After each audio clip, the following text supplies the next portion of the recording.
자녀를 키워보면 사춘기가 되면 갑자기 바뀝니다. 반항적이고 이상해지게 되고 좀 이상합니다. 진짜.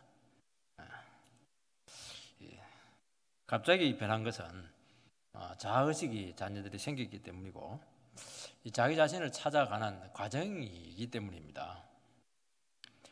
언제까지 이상한 모습을 보였느냐?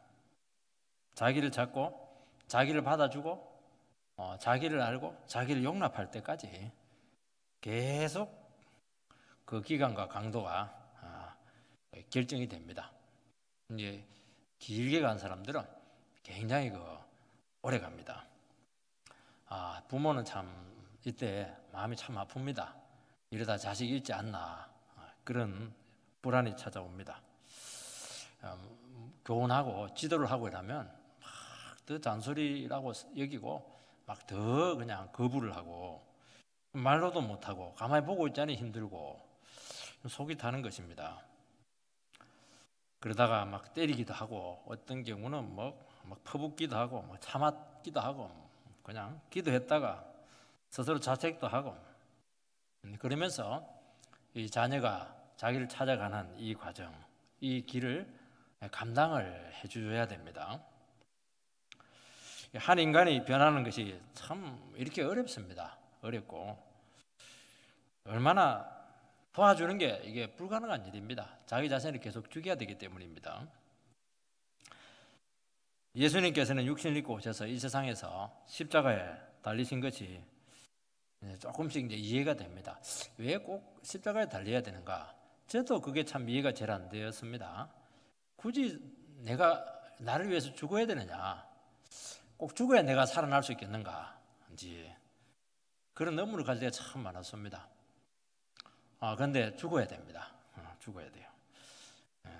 집안에서 한 연약한 자녀를 감당하는 것도 이처럼 참 어렵습니다. 교회도 마찬가지입니다. 교회는 참 다양한 사람들이 있습니다.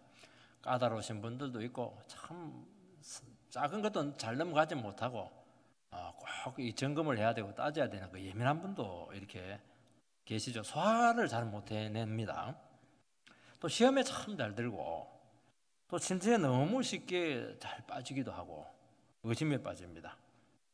외부적으로 막 그냥 이해가 안 되면 막 불만을 막 드러내는 그런 영혼들도 있습니다. 그럼 내 뜻대로 안 되면 막 막무가내로 이렇게 나오는 바람에 그냥 감당이 참 어려운 그런 분들도 있습니다. 사실은 이게 교회입니다. 이게 안되겠다는 사람이 있는 게 아닙니다. 교회가 이제 부흥하고 하나 되기 위해서는 이런 분들이 이제 감당이 돼야 돼요. 이런 분들을 소화하지 못하면은 교회는 부흥이 안 됩니다. 부흥이 안 돼요. 근데 이게 참 간단한 문제가 아니에요. 간단한 문제 아니에요. 이거는 뭐 인간의 힘으로도 안 되고 머리로도 안 되고 지혜로도 안 되고 이거 잘못하면 이 교회가 시험이 되는 겁니다. 본문은 바로 이 문제를 말씀하고 있습니다. 우리가 어떻게 이 연약한 자, 예민한 사람들, 부족한 사람을 감당해야 될까 하는 문제. 나와 다른 사람. 나는 뭐 믿음이 좋기 때문에 상관없다. 그 믿음이 좋다고 하는 사람도 다른 사람이 봤을 때는 굉장히 약한 부분이 있는 거예요. 그런데 우리는 다 강자가 될 수가 있고 약자가 될 수 있는 겁니다. 첫 번째는 이 강한 자가 믿음의 약한 자에 대한 짐을 져야 됩니다. 4절 말씀을 보면 무엇이든지 전에 기록한 바는 우리의 교훈을 위하여 기록된 것이니 우리로 하여금 인내로 또는 성경의 위로로 소망을 가지게 함이니라. 믿음이 강한 자가 믿음이 연약한 자의 약점을 감당하고 그 짐을 지라고 합니다. 근데 그때 이제 우리는 이 얘기를 들으면 막 가슴이 팍 무너집니다.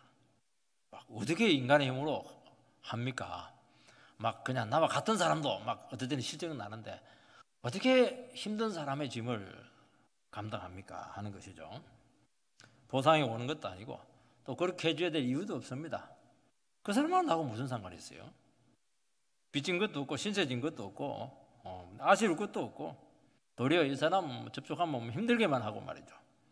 아픔만 준 것밖에 그런 기억밖에 없는데 어떻게 그 사람의 짐까지 우리가 져야 되겠습니까? 연약한 분들에 대해서 용납하기도 힘들고 자꾸 손해만 주고 희생만 해야 되는데 이것을 지금까지 감당하라 이렇게 하니까 참 하나님 너무 부당하다. 믿음 생활 왜 이렇게 힘들게 합니까? 내 몸도 간수하기가 힘듭니다. 막 그렇게 속으로 거부감을 가지신 분도 계실 것입니다. 그래서 할 수만 있으면 이런 사람들이 가까이 오는 것을 피하고 가까이 오면 도망가고 이렇게 신앙생활 하시려고 할 겁니다. 본문에서는 그렇게 하지 말고 믿음이 강한 자가 믿음이 약한 자의 약점을 감당해라. 그 짐을 대신 지고 가라. 사춘기 자녀를 둔 부모처럼 그 짐을 그냥 속이 뒤집어지면서 감당하고 가라. 그게 성경의 교훈입니다. 그게 하나님의 뜻이라고 말씀합니다. 그러고 뭐라고 말씀하냐니까 인내로 또는 성경의 위로로 소망을 가지게 함이니라. 까다롭고 예민하고 감당하기 힘든 영혼들을 받으려면 참 인내가 필요합니다. 참는다, 인내라고 하는 원래 뜻이 뭐냐니까 나무 밑에 들어가는 거예요. 나무 밑에. 남 밑에 있으면, 종으로 있으면 할 말 못해요. 시킨 대로 해야 되고 따지고 그럴 수 없어요. 참아야 됩니다. 참아라, 참나무야. 계속 참아야 돼요, 그냥. 지금의 이 모습이 언젠가는 하나님이 기뻐하시는 모습으로 변할 것이다. 이런 소망이 있을 때 우리는 참을 수가 있습니다. 여러분, 다른 영혼의 약함을 책임지는 것처럼 지치게 하고 인내하게 하는 것은 사실은 없습니다. 여러분, 정말 문제 많은 그 자식을 포기하지 못하는 부모의 심정처럼 부모들은 어떤 수모와 고통 당해도 내 자식이니까 사랑하니까 그 짐을 기꺼이 나눠줄 수가 있는 겁니다. 그냥 포기하면 돼요. 그냥 모른 체 하면 됩니다. 그러면 갈등도 없고 고통도 없고 희생도 없고 피하면 그만입니다. 이 교회 아니면 다른 교회 가면 또 돼요. 또 다른 교회 가면 또 그런 사람 또 있을 겁니다. 그래서 연약한 영혼을 받으려면 어떻게 해야 됩니까? 한 가지 방법밖에 없어요. 참아야 됩니다. 참는다는 게 쉽지가 않아요. 누른다고 되는 게 아니에요. 사람들은 참는 게, 믿음에서는요, 참는 게 제일 힘든 겁니다. 참는 게 내공이 있다 그렇게 하는데요.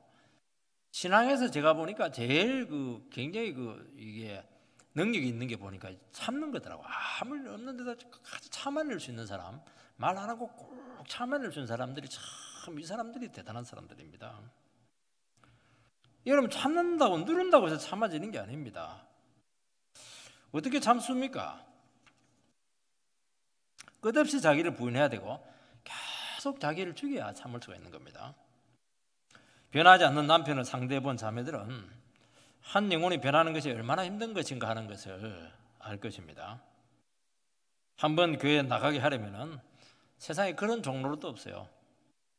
그냥 쟤들이 가져와 부터 해가지고 다 해줘야 됩니다. 할 말 못해요. 그래서 겨우 한번 나가줍니다. 그러나서 다시는 안 나겠다고 그렇게 하고 스트레스 받았다고 그렇게 하고요. 또 나가면서도 안 나가 볼까 보다 이렇게 하면서 위협도 하기도 하고요. 큰 소리 다치고 마치 부인을 위해서 나가주는 것처럼 그런 선심 쓰듯이 이렇게 하고 이렇게 하는데 그거 다 참아야 됩니다. 그게 뭐냐니까 참는 겁니다.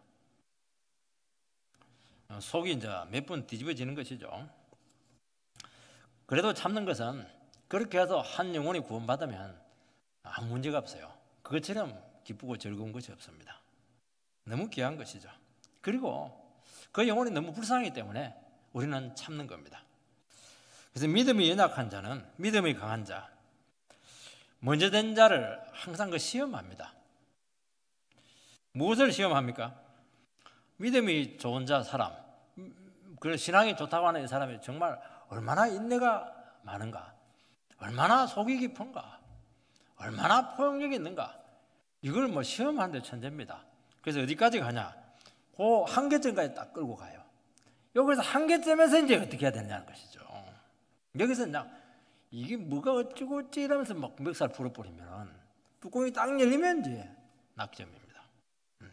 여기서 한번 또 다시 한번 딱 인내를 하고 죽여야 되는 겁니다. 그러니까 이게요, 사람 품는다는 게 이론으로 되는 게 아닙니다. 자존심 살살 건드리고 화를 살살 돋구고 자기 잘못한 건 하나도 얘기 안 하고 남 잘못한 것만 전부 다 얘기하고 약점을 공격하는데 얼마나 재능이 많은지 모릅니다. 재능이라도 없으면 되는데요. 그러니까 그 참으려고 하면 그 자존심 다 내려놔야 되고, 내가 뭐 얼마나 강하고, 내가 얼마나 믿음이 좋고, 내가 얼마나 뭐 자랑거리가 있고, 그것 때문에 더 미움받는 겁니다. 그거 다 필요 없어요. 다른 영혼을 감당하는데 학벌이 뭐가 필요하고, 말 잘하는 것이 뭐가 필요하고, 세상적인 조건이 뭐가 필요합니까? 또 비법도 없어요. 그게 문제입니다. 세상에는 좀 비법이 있는데, 처세술이 있는데, 기독교는 처세술이 없어요. 비법은 하나밖에 없어요. 십자가에 달리는 것밖에 없어요. 기독교는 늘 외통수라. 그게 뭐 하면 돕니다. 네가 살든지 상대가 살든지 둘 중에 하나입니다. 그게 문제죠.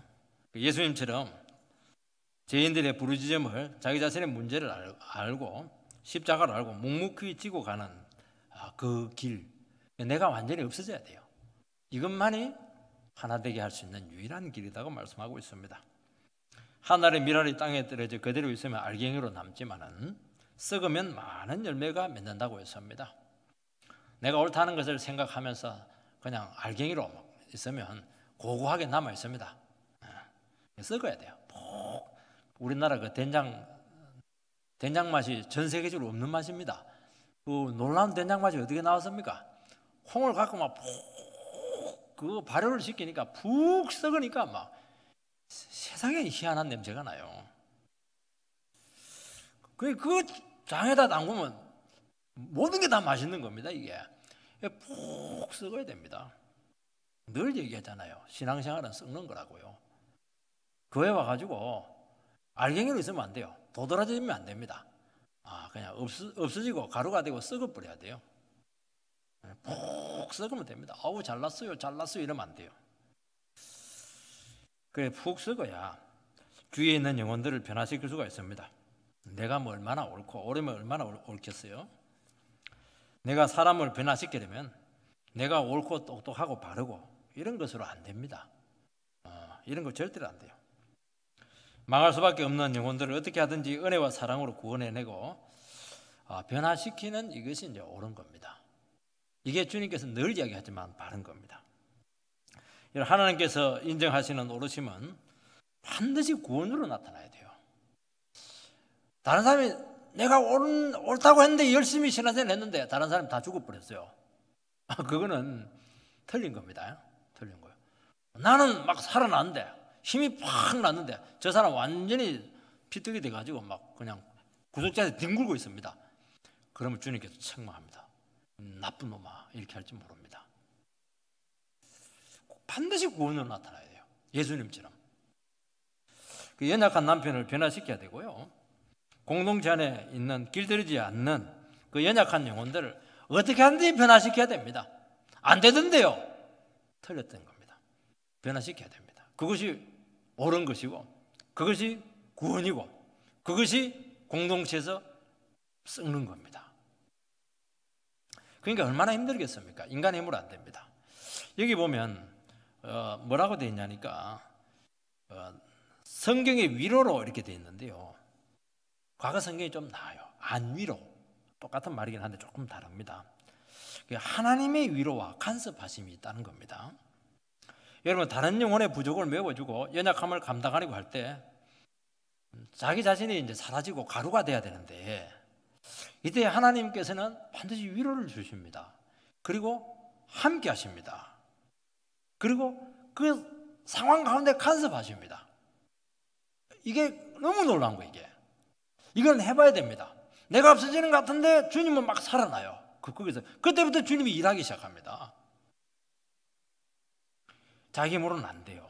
우리가 할 수 있는 것은 우리는 전문 특기가 뭐냐? 성질 잘 내는 것이고 막 그냥 기질 막 핏대 올리는 것이고 다른 사람 막 공격하고 판단하고 눈찌르는 거 전문입니다. 그거 안 가르쳐도 알아요.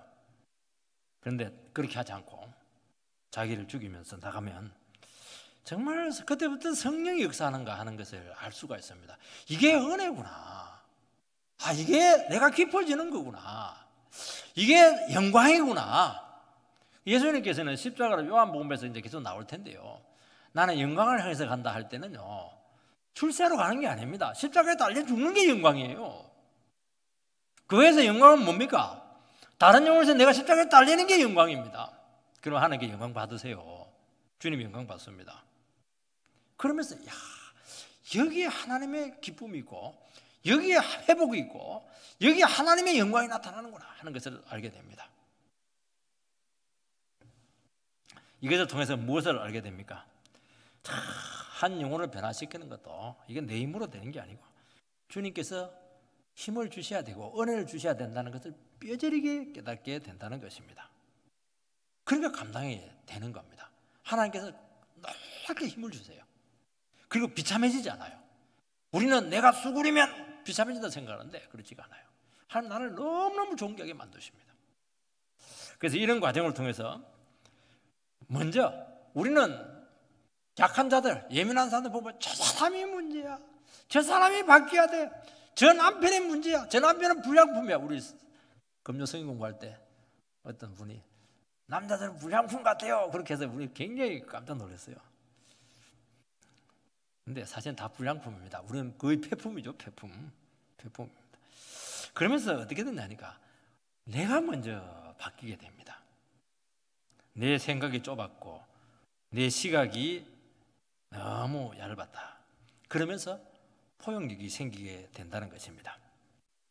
사람이 변할 때 보면요, 약점을 들추어내거나 실수나 허물을 지적해준다고 되지가 않아요. 그리고 이런 다른 영혼을 감당하려고 할 때 우리는 늘 그 인내의 한계까지 간다고 분명히 말씀했습니다. 사람이 절대로 말로 안 바뀝니다. 때리다 안 바뀌어요. 바뀐 채 하는 겁니다. 그러면서 그런 과정을 통해서 뭘 보냐니까 내 자신을 많이 보게 됩니다.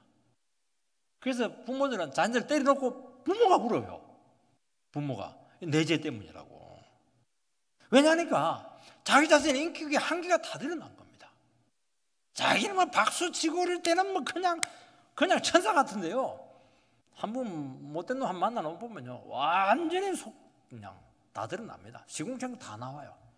그러면서 나도 별 수 없구나. 나도 인간이구나. 그러면서 내 자신에 대해서 너무너무 적나라하게 보게 됩니다. 여러분 아무리 강해설고 많이 들어도 자기 모습 못 봐요. 한 센 놈 한번 딱 당해놓으면 이제 그때부터 보입니다. 보인다 보여 이러면서 별 수 있나요? 내를 바꿔야죠. 하나님의 방법은 반드시 그런 식으로 간다는 겁니다. 여러분 인간의 문제는 자기 자신의 부족을 모르는 것도 있지만은 태도의 문제입니다. 전부 다 태도가 안 바뀌는 거예요.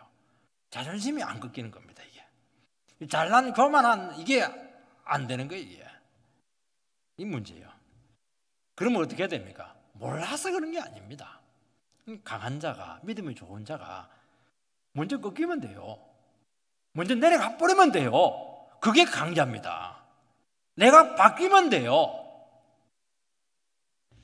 내가 먼저 긍휼한 마음을 가지면 되는 겁니다.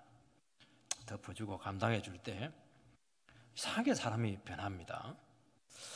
주님은 십자가에 달려 막 고통스러워할 때 사람들이 막 내려와 봐라 조롱하고 네가 하나님의 아들이냐 저리 무능한 거사 막 욕하고 이렇게 했는데 막 기도하지 않습니까? 예수님께서는 그 불쌍히 여기는 마음을 가지셨던 것입니다. 연약한 자들이 힘들게 하고 이해할 수 없는 태도나 행동으로 나올 때 그 사람 입장에서는 자기 자신을 찾는 겁니다. 그래서 누군가는 이 고통의 과정을 감당해 줄 수 있어야 돼요.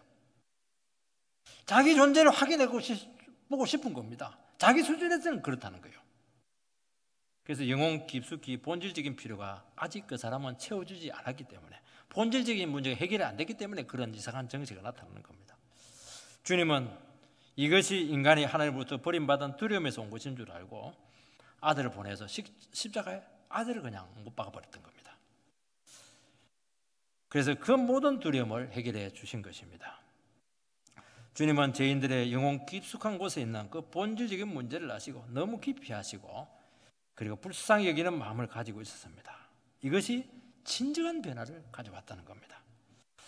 여러분 믿음이 강한 자들은 연약한 자를 볼 때 어떻게 해야 됩니까? 바로 이 마음을 가져야 돼요. 좋은 쪽으로 자꾸 생각을 해야 됩니다. 안 좋은 쪽으로 생각하면 전부 다 안 좋은 쪽이에요. 근데 좋은 쪽으로 생각하는 방법은 하나밖에 없어요. 예수님 같은 마음으로 보면 돼요. 그래서 그 영혼의 중심을 자꾸 보려고 해야 됩니다. 태도를 보고 말을 생각을 하고 그 눈빛을 보니까 문제가 되는 거예요. 그 중심을 봐야 돼. 저 사람이 얼마나 불안하고 저 사람이 얼마나 자신감이 없고 얼마나 마음이 차가우면 저런 눈빛을 보낼 수 있을까? 그러면요 딱 기도가 나와요. 그게 강한 자인데요. 그래서 먼저 강한 자가 태도를 바꾸면 됩니다. 그러면요 어떻게 됩니까? 그게 문제가 있는 사람들은요 대결해보면 더 세게 나와버려요. 근데 내가 먼저 탁 꺾여버리면 어떻게 되느냐? 연약한 자는 예민하거든요. 금방 합니다. 여유를 가지고 있다는 것을, 나를 받아줬다는 것을 알고 경계심을 늦추고 막 옆으로 다가와요. 마음을 막 열기 시작합니다. 그때부터 회복이 되는 겁니다. 그래서 인내와 안위는 소망을 가지게 한다고 말씀했습니다. 이때만이 영혼에 대한 소망을 가질 수 있지 다른 방식으로는 안 돼요. 다른 방식은 전부 다 절망이고 찢어짐입니다. 더 상태가 악화되는 겁니다. 이 유일한 방법을 우리는 이 교회를 통해서 항상 이렇게 배워야 될 줄 믿습니다. 두 번째는 주님을 본받아 한마음 한뜻으로 나가야 됩니다. 5절 6절을 보면 이제 인내와 위로의 하나님이 너희로 그리스도 예수를 본받아 서로 뜻이 같게 하여 주사 한 마음과 한 입으로 하나님 곧 우리 주 예수 그리스도의 아버지께 영광을 돌리게 하려 하노라. 우리는 참 연약한 자를 위해서 인내하고 그리고 하나님의 위로를 받으며 걸어갈 때 여기서 이제 성숙이 옵니다. 예수님을 본받아 서로 뜻이 같아지는 것이다. 하나 되는 방법은 뭐냐? 예수님을 본받아서 한 마음 한 뜻, 한 입이 되는 것입니다. 이게 성숙해지는 겁니다. 하나 될 수 있는 방법은 이 방법 외에는 될 수가 없어요. 우리는 하나 되기 위해서는 어떻게 해야 되냐? 저 사람이 나와 같아지면 된다고 생각을 합니다.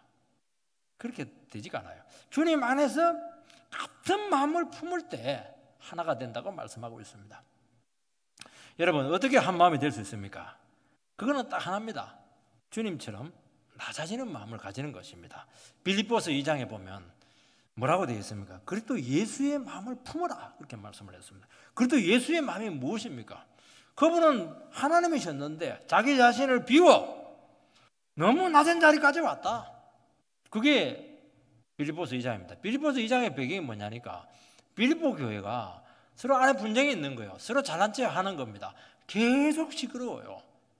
그래서 바울 사도는 뭐라고 하냐니까 자기가 제일 잘났다고 그렇게 하니까 주님을 끌어오면서 아니다는 겁니다. 진짜 강자는 예수님처럼 자기 자신을 비울 수 있는 사람이다. 낮출 수 있는 사람이라는 겁니다. 다른 사람을 나보다 낮게 여길 수 있는 그 사람이 진짜 겸손한 사람이라고 그렇게 말씀을 하고 있는 것입니다. 여러분요 잘난 사람들이 많은 데 가면 시끄러워요. 그 많은 사람들 많은 데 가면요 눌립니다. 왜냐하니까 거기서 다 지금 분쟁이 일어나는 겁니다. 주님의 마음은 어떤 마음입니까? 철저히 비우는 것입니다. 자기를 비워 이렇게 되어 있습니다. 이 자기를 비우는 게 쉽지가 않아요. 자기를 비울 수 있는 방법은 딱 하나밖에 없습니다. 하나님의 뜻을 아는 것입니다. 하나님의 뜻은 자기를 비울 때 이루어진다는 것입니다. 여러분 주님에 대한 하나님의 뜻은 육신을 입고 땅에 와서 순환받고 인간의 종이 되어서 십자가에 달려 죽는 겁니다. 가장 많이 가지신 분인데 모든 것을 다 버리시고 비우셨습니다. 이때 하나님의 뜻이 온전히 일어나게 됐다는 것을 알게 됩니다. 하나님의 뜻이 무엇이죠? 영혼을 구원했던 것입니다. 여러분 자기 자신을 비울 수 있는 분은 하나님의 뜻이 온전히 이루어진다는 것을 진실로 믿을 때 자기 자신을 비울 수가 있습니다. 여러분 하나님의 뜻이 있다. 교회를 통해서 하나님께서 회복시키려고 하는 뜻이 있고 영혼 구원에 대한 뜻이 있다. 이것을 불신하면 결국은 내 생각, 자기 뜻을 주장할 수밖에 없습니다. 그래서 어떻게 해야 됩니까? 하나님 앞에 자기 자신 하나님이 이끄시고 인도하고 그것이 가장 선하고 확실하고 지혜롭다는 것을 인정해야 될 줄 믿습니다. 그래서 하나님 백성들은 우리도 다 좋은 거 좋아요. 인정받는 거 좋아하고 우리도 잘난 거 좋아해요. 높은 거 좋아합니다. 그건 누구구나 어쩔 수가 없는 거예요. 그런데도 불구하고 우리 자신들을 내려놓는 거, 비우는 이유는 뭐냐니까 이렇든 저렇든 하나님 뜻이 나타난다는 겁니다. 그런데 어떨 때 하나님 나타나냐? 내가 잘난 체하고 나를 자랑하고 무슨 일을 해도 열심히 해요. 근데 충성경쟁하듯이 합니다. 내가 더 똑똑하다는 것을 증명하기 위해서. 그러면 주의 뜻은 절대로 안 나타나요. 그 열심히 합니다. 그리고 참 교회 생활도 해요. 그렇지만은 주님이 나를 써서 주의 뜻이 이렇게든 저렇게든 나타난다. 그렇게 할 때 얼마나 여유가 생기는지 몰라요. 그리고 다른 사람이 그게 쓰이는 것이 너무 귀한 거예요. 또 나는 나름대로 귀하게 쓰일 수 있는 것입니다. 이게 얼마나 아름답습니까? 그 마음을 가져야 된다는 겁니다. 이런 마음을 가지려고 하면요, 철저히 하나님의 뜻에 자기 자신을 항복을 했기 때문에 가능한 것입니다. 내가 뭐가 중요하냐? 하나님 뜻이 나타나는 것이 중요한 것이고, 다른 영혼이 회복되는 것이 중요한 것이고, 교회가 부흥되는 것이 중요한 것이고, 하나 되고 온전하게 되는 것이 중요하다는 것입니다. 그러면 생각이 딱 달라지는 겁니다. 아브라함은 어떻게 했습니까? 참 이것을 우리가 계속 기억을 해야 됩니다. 아브라함은 딱 그 인생을 딱 두 글자로 표현하면 버림입니다. 어떤 분은 네 글자로 내려놓음, 이것으로 표현했는데요. 아브라함은 버림입니다. 본토 친척 아비 집 버리고 조카 버리고 편안한 삶 버리고 좋은 땅 버리고 전리품 버리고 우물 버리고 나중에는 백색 낳은 아들까지 주님 앞에 버렸습니다. 아브라함은 버릴 때마다 뭘 체험했냐? 하나님이 채워주고 그게 아니었어요. 뭘 체험했냐니까? 버릴 때마다 하나님의 뜻이 점점 구체화되었어요. 그리고 하나님의 뜻이 점점 깊어졌고 하나님의 뜻이 더 분명하게 나타났어요. 그 클라이막스가 뭐냐? 백세된 아들을 그냥 모리아산에서 바칠 때입니다. 그러면서 약속을 줍니다. 너의 자손에 대적의 문을 얻게 될 것이다. 그게 십자가 아닙니까? 십자가까지 가는 거예요. 신약 교회까지 그 지평이 넓혀지는 겁니다. 얼마나 죽음 후의 세계까지 가요. 부활의 세계를 이 사람이 간접적으로 경험을 하는 겁니다. 내 자식은 죽어도 산다는 거예요. 이게 지금 어디서 나왔습니까? 모든 것을 다 버렸을 때 그 자신이 완전히 성경으로 바뀌는 것을 알게 됩니다. 아브라함은 자기 생각, 판단, 계획 싹 다 버렸습니다. 자기 생각으로 이해가 되지 않아도 그분의 뜻을 따를 때 놀라운 길이 있다는 것을 믿었기 때문입니다. 여러분, 우리 모두가 지금 아브라함이 되기를 바랍니다. 아브라함은 뭡니까? 해라! 이러면 네! 무조건 합니다. 바쳐! 네! 이렇게 하는 겁니다. 우리 어느 권사님은 다른 건 모르는데 막 시키는 건 다 한다고 하더라고요. 그것이 굉장히 좋은 신앙입니다. 왜냐하니까 하나님이 얼마나 부유하시고 풍족하신가 하는 것을 알았기 때문입니다. 여러분, 교회는 성격도 다르고 기질도 다르고 환경도 다르고 참 못된 사람도 있고 까다로운 사람도 있고 약은 사람도 있고 무식한 사람도 있고 말이죠. 어떻게 하나 될 수가 있겠습니까?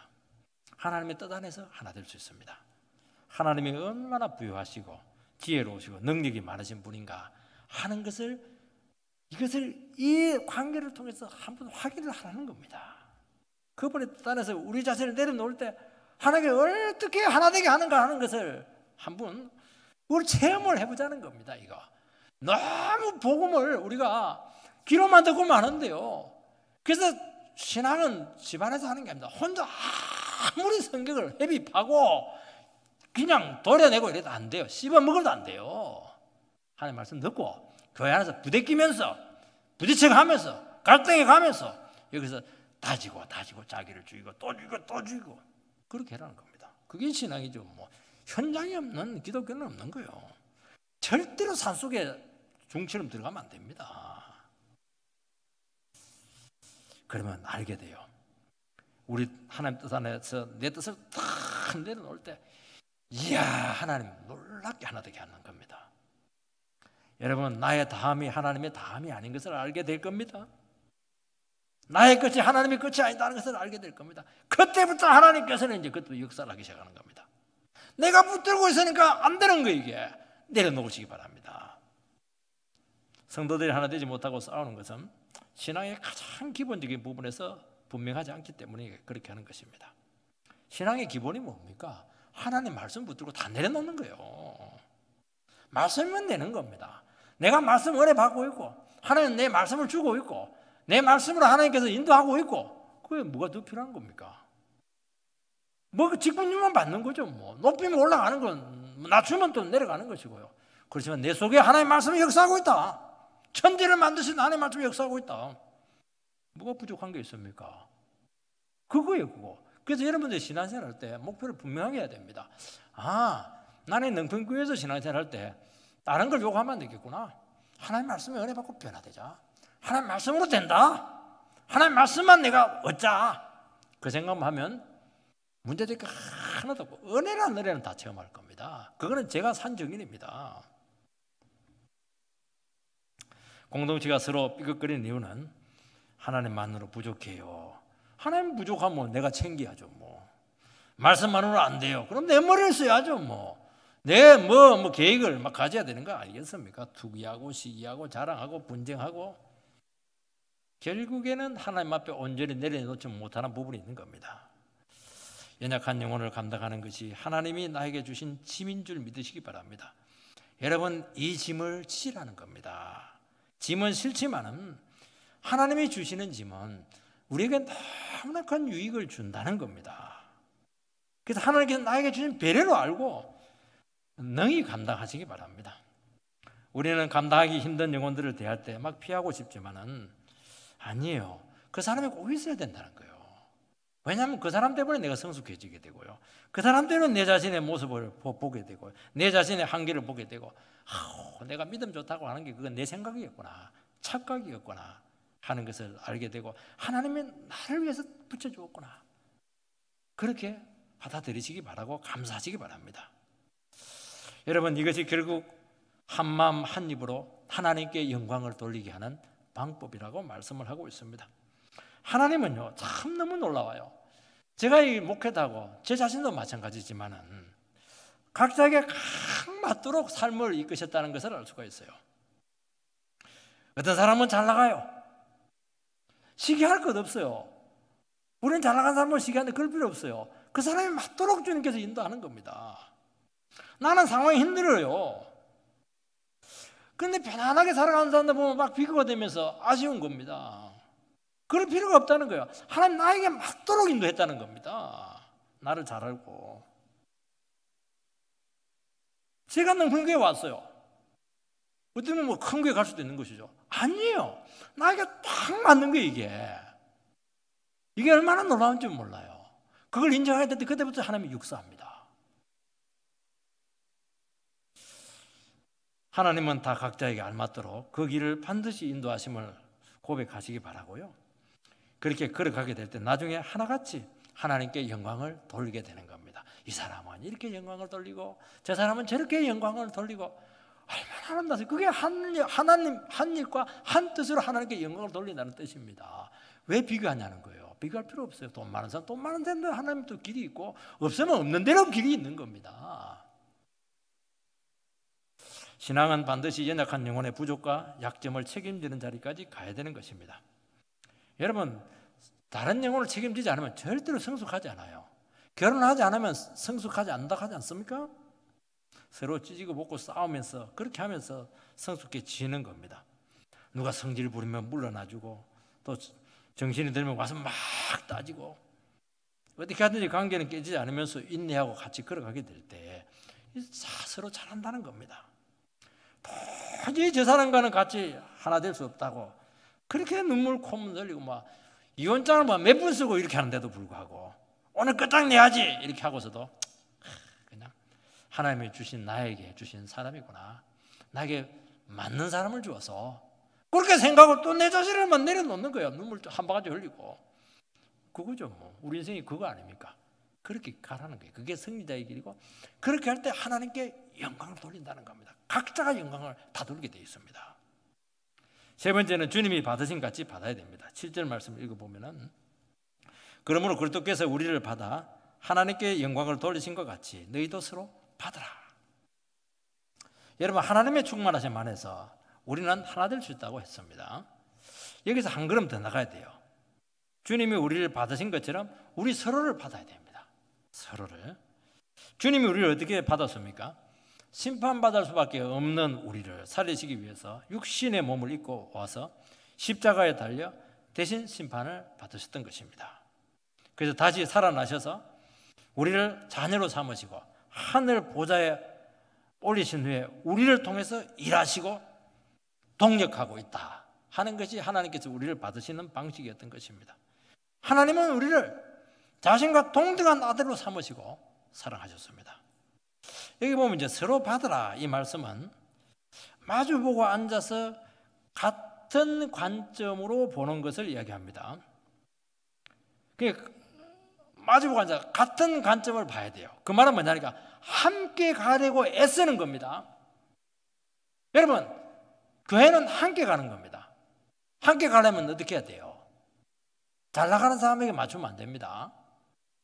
부족한 사람에게 맞춰야 돼요. 그래서 교회는 항상 초점이 어디에 있냐니까 약하고 연약한 사람, 여기에서 초점이 맞춰져 있다는 것을 알게 됩니다. 야곱이 양떼를 에서가 내가 네 양떼 인도해 줄게 이렇게 하니까 야곱이 뭐라 하니까 우리 양은 너무 약해가지고 막 세게 몰면 다 지쳐서 중간에 쓰러진다고 형이 먼저 가세요 그렇게 하는 겁니다. 그게 목회 굉장히 중요한 원리입니다. 목회는 막 다그치는 게 아니에요. 약한 자 중심으로 천천히 하늘이게 돌다리에 두드려 가면서 이렇게 해야 돼요. 왜냐하면 다치니까 다치면 영혼을 잃거든요. 그래서 속이 뒤집어지는 겁니다. 그 약한 사람이 빨리 회복이 되고 빨리 온전하게 되어야 이게 되는 거예요. 이게 앞사람 가도 뒤에 다 죽을 뻔해요. 그래서 함께 가려면 그 사람 밑장까지 내려가야 됩니다. 동정 아량이 아닙니다. 자신과 동격으로 받아주고 그 부족을 기꺼이 메우고 감당하는 겁니다. 연약한 사람들은요 아량 베푸는 거 싫어해요. 동격으로 딱 같이 내려와 줘야 되는 겁니다. 여러분, 그까지 맞춰줘야 된다는 것을 알아야 되는 겁니다. 여러분, 주님과 우리는 수준 차이가 얼마나 많습니까? 천사와 버러지보다도 더 먼 게 주님과 우리의 차이죠. 이거는 어떻게 짐작할 수가 없습니다. 주님께서는 우리 수준까지 낮아지셔서 어떻게 했습니까? 우리의 관점으로, 우리의 은혜로, 우리의 이해로 우리를 설득하시고 그렇게 말씀하셨습니다. 그래서 이것이 뭐냐? 성육신입니다. 성육신은 뭐냐? 하나님이 우리처럼 똑같은 몸을 입고 왔다는 겁니다. 말로 안 했어요. 하나님은 몸으로 그냥 같이 해버렸습니다. 겸손이죠.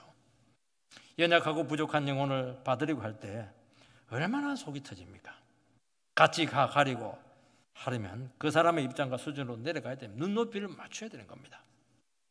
주님은 어느 정도까지 인간을 받으셨습니까? 8절 9절 이렇게 보면 내가 말하노니 그리스도께서 하나님의 진실하심을 위하여 할례의 추종자가 되셨으니 이는 조상들에게 주신 약속들을 경고케 하시고 이방인들도 그 긍휼하심으로 하나님께 영광을 돌리게 하려 하심이라.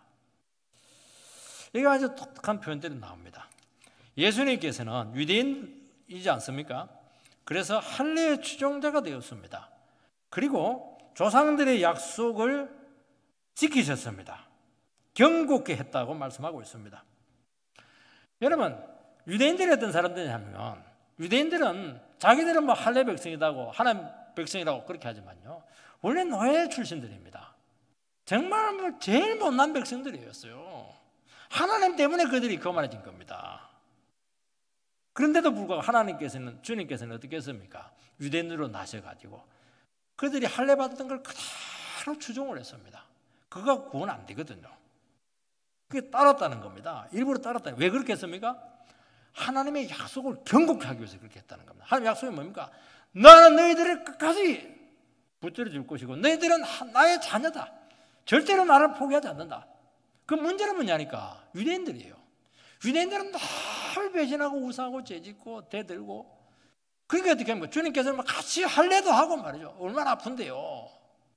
그리고 어떻게 합니까? 그들만 나는 끝까지 너희들 포기하지 않는다. 이게 주님께서 늘 했던 말씀입니다. 왜 그렇게 했습니까?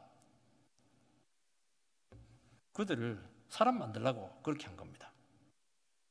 이방인들도 마찬가지인 거예요. 똑같은 긍휼하심으로 이방인들은 더 했죠. 이방인들은 뭐 얼마든지 유대인보다 더한 것들입니다. 우상 숭배, 무지, 제약으로 넘쳤던 것이죠. 주님은 이게 뭐냐니까 이게 주님의 진실하심입니다. 주님의 진실이 뭡니까? 유대인들은요, 이방인들은 왜 할례 안 하죠? 이방인들이 또 돌아올 수 있는 방법으로 주님께서는 그들을 상대했고, 유대인들이 회복할 수 있는 방법으로 그렇게 했던 거예요. 이게 진실한 겁니다. 똑같지 않아요. 교회는 똑같지 않아요. 교회는 영혼이 돌아올 수 있는 게 진실한 겁니다. 여러분, 목사의 진실한 마음이 뭘까요? 성도들이 변화되어서 하나님의 백성으로 잘 서는 것이 진실한 겁니다. 넘어지는 것은 절대로 진실한 게 아니에요. 그 원치를 않아요. 그 얘기하고 있는 겁니다. 여러분, 진정한 하나됨은 성육신에서 나가야 될 줄 믿습니다. 자기를 가장 낮은 자리까지 낮춰야 되는 겁니다. 우리가 그 가운데 설 수 있게 되기를 바랍니다. 여러분, 참 늘 이야기하지만 인간 속에는 정말 본질적인 그런 필요들이 있습니다. 본질적인 마음들이 있어요. 정말 하나님께 그 한 마음을 가지고 주님께 나가야 될 때 하나님께서 영광을 받는다는 겁니다. 오늘 우리 이 시간 이 마음을 가지고 주님 앞에 다시 한 번 더 진정한 하나됨의 역사들이 나타나게 되기를 주의 이름으로 축복합니다.